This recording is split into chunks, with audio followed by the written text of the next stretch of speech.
Hey kids, welcome back. Time for the second edition of Guitar Mods 101. Let's call it the second day of class. I don't know. I had so many things to talk about that I had to make this at 2 videos. You can find the first video on our page. Once you subscribe to it, that will be super easy. So welcome to the Tribe of Names YouTube extravaganza. I'm Carl, I'm the guitar player in Tribe of Names. In the last 25 years, I have been a full-time musician, a part-time musician, a music store employee, a guitar lesson giver, a sound man, a recording engineer. I play in a whole bunch of different bands, currently 3. I am a full-time school teacher somehow in there, and I give lessons at school, so I keep plenty busy. That's who I am. This is what I think about.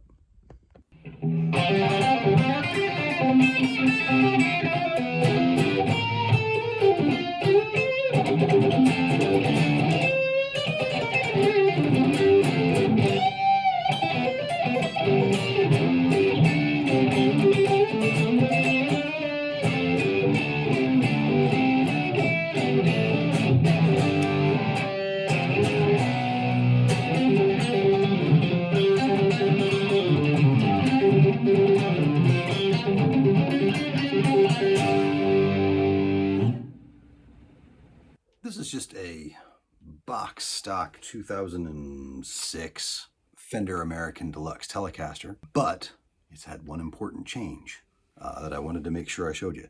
For a long time, I've loved Telecasters. I love playing them. I love the sound of them, but I always have that problem of getting my finger in between the, especially the knurled knob and the regular switch to switch up to the neck pickup, which is one of my favorite sounds. I love the neck pickup on these. I love that sound. What I did was I bought a new control plate. I have the original control plate. Bought a new control plate for $5. Drilled a hole in it and put a 3-way switch like you'd find on a Les Paul in there. So now the switch goes up and down. And that makes it a lot easier to reach if I'm playing things.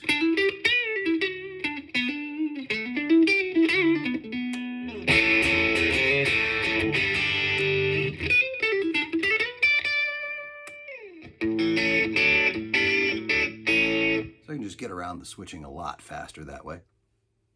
Just an interesting thing to think about.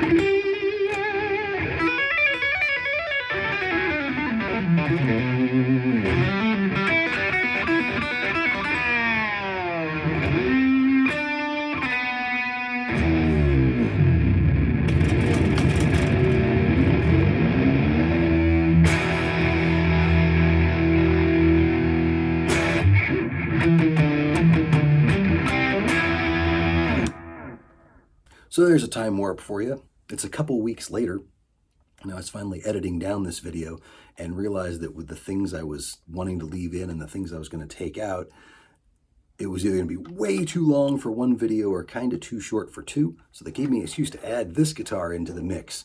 I can't believe I was going to skip it.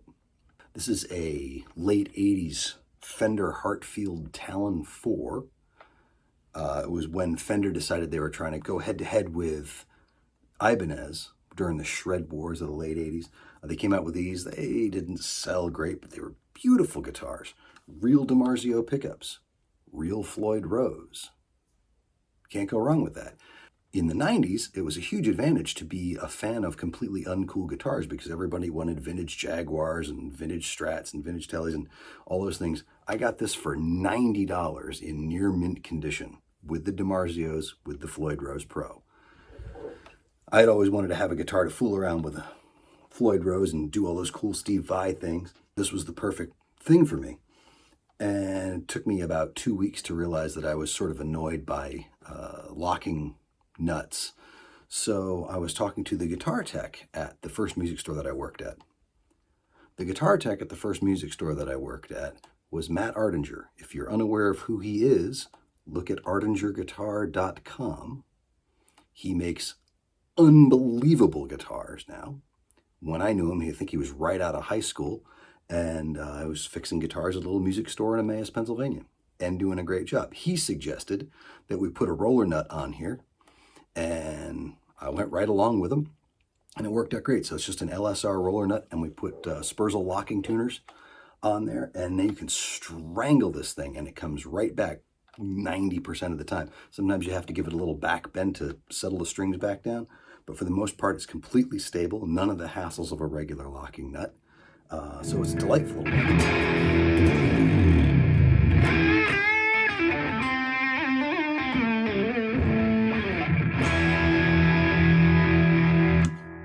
Works pretty good.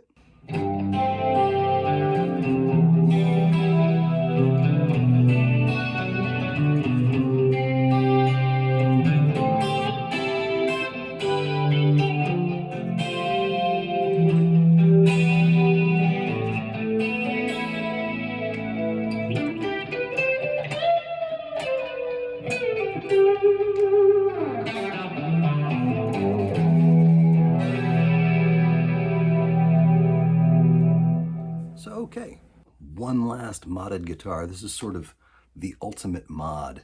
I love a Gibson Les Paul. I love the sound of a Gibson Les Paul.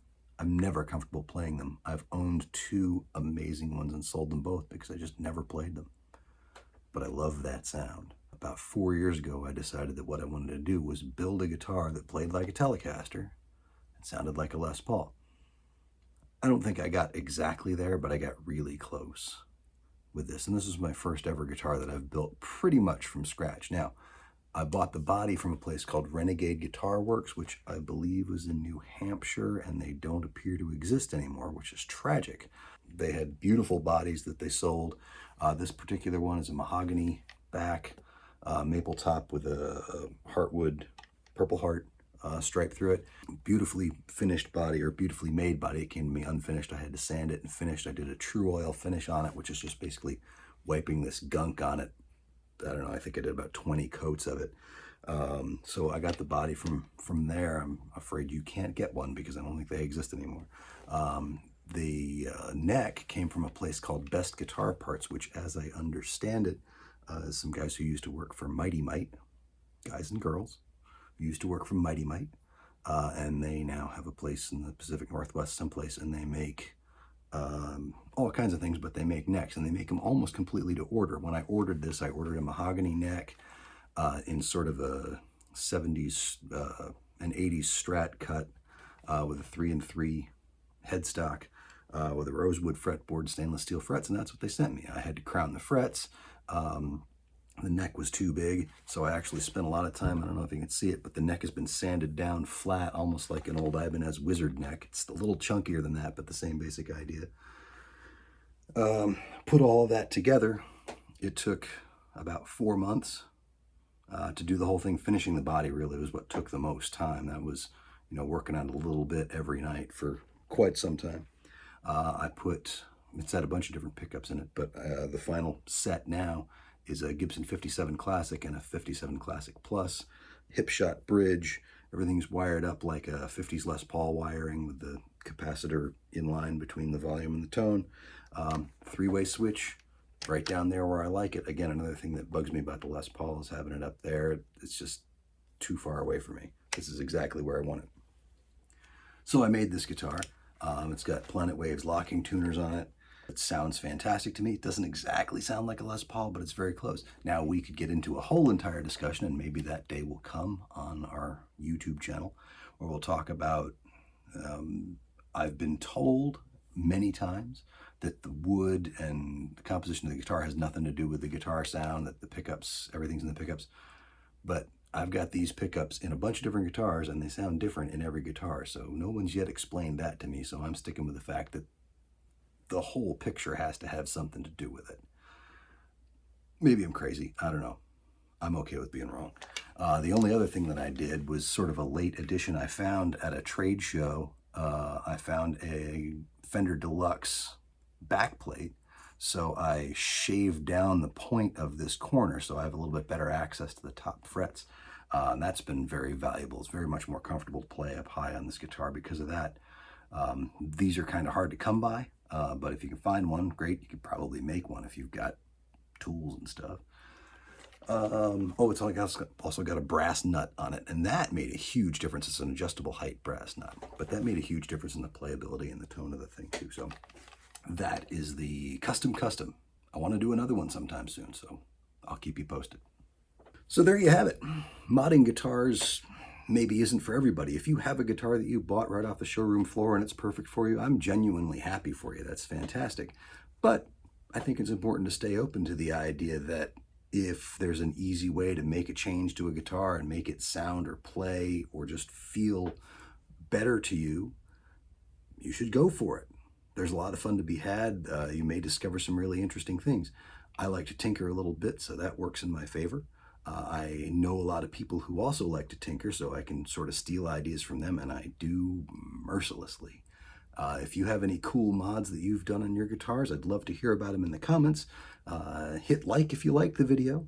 You don't have to hit it if you didn't. But subscribe, because maybe there will be better videos to come. I'm Karl, Tribe of Names. See you soon.